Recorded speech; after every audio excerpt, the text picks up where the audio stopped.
Absurd Life. To my grandmother, Yang Yulan. On a weird night, long ago, when I was still an ignorant youth, a disheartening thought struck me: one day, I will die. For sure. No matter how. My body would cool like a frozen chicken or simply burn to ashes, and then be buried in a place strangers fear. Everything I experienced would vanish like a wisp of smoke, fading into the river of time. At that very moment, I felt utterly defeated. This thought truly left me feeling awful. The ancients said, geese leave their sound, and people leave their names. I needed to find a way to leave a mark on this world before my departure.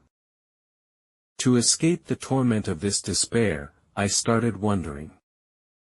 I thought about carving my name on a large rock on a mountain, saying, Li Qian once was here, hoping to leave a lasting legacy. However, all the suitable places on famous mountains had long been claimed by inscriptions from political figures and celebrities.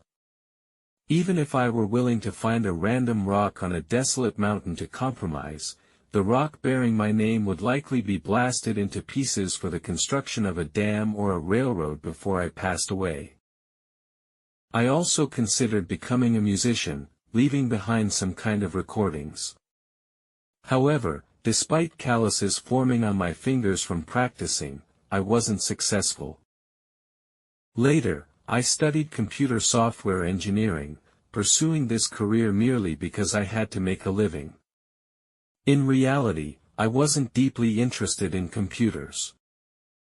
One could gain fame by entering politics, but domestically, I had no chance because I don't like to flatter others. Internationally, I had even less chance, as my foreign language speaking skills were worse than my flattery techniques. Perhaps I could try to become a hero, saving a drowning child or removing a bomb placed by an enemy on railroad tracks. However, such incidents are unpredictable, and I didn't have time to constantly wander by riversides or railroads. I also thought about joining the military, waiting in barracks until a big war erupted. Then, I would bite my fingertip and write a blood letter expressing my desire to go to the front lines. On the battlefield, I would seize an opportunity, crawl to the enemy's fortress with a bomb in my arms, and stuff it inside. If the bomb didn't go off, I would use my chest to block the machine gun muzzle and die a hero's death. However, my health was poor, and I had flat feet, so the army wouldn't accept me. I might try to be brave and assassinate a dictator. However, dictators especially treasure their lives, move stealthily, and have impeccable security measures. I had no chance to strike. Finally, I decided to write a book. I thought it was a dumb good idea. Writing a book only required a computer, and it was super safe and relaxed compared to all the other stuff I'd imagined. I wouldn't have to endure the torment of violin practice or risk my life in bomb explosions. The only real risk was that no publishing house would want to publish it. But that didn't matter much, I could self-publish if I had to. When the scary day finally came, I'd hold one of my daughter's hands, tears in my eyes, and put the book into her other hand. Then my book would become a legacy, hopefully. For fun, I'd also keep an extra copy, seal it in a plastic bag, and bury it in a deep hole in a desolate mountain, just in case it gave an archaeologist or some random wanderer a surprise millions of years later. So, after I passed away, whether my daughter displayed the book on a shelf or tossed it under the bed, as long as they didn't burn it, my departed life could still wander through this world. And even if she did throw it into the trash, I'd still have that backup hidden in some remote mountain. If I did find a kind-hearted publishing house willing to publish my book, it would be great. However, There is also a chance that after publication, my book might be banned by some government agent, and even worse, this could lead to a warrant for my arrest, forcing me to exile myself somewhere. In fact, I was already overseas when I started writing. A banned book in one country might be a hot seller in others. From that moment on, this idea intermittently surfaced in my mind like a seed buried in my innermost being.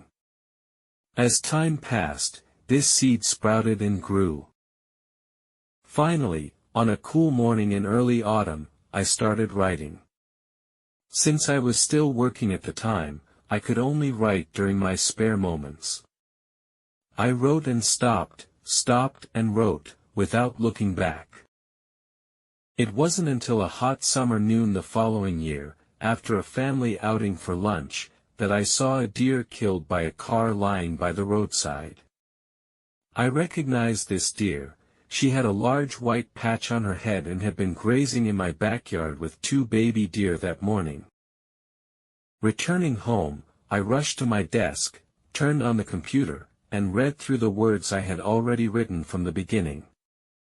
To my disappointment, what I saw was an unfinished and messy memoir. That was not my original intention. I don't have a favorable opinion of memoirs.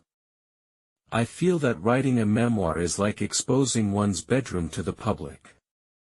The things piled up and collected in that bedroom might be treasures for the owner, but for others, it might be a bunch of boring and laughable stuff, along with a heap of miscellaneous private details. However, I can't be sure if others feel the same way because quite a few people in the world enjoy reading memoirs. Of course, most of them are interested in the misfortunes of the protagonist, looking for a good laugh. I believe inviting others, excluding close relatives, to visit one's own bedroom is undoubtedly awkward. Agreeing to visit someone else's bedroom is even more awkward. It definitely causes both parties various physical and psychological discomforts, unless they are two people looking to develop some kind of intimate relationship. Nevertheless, regardless of everything, considering the original intention of writing this book, I couldn't care too much. I just continued writing.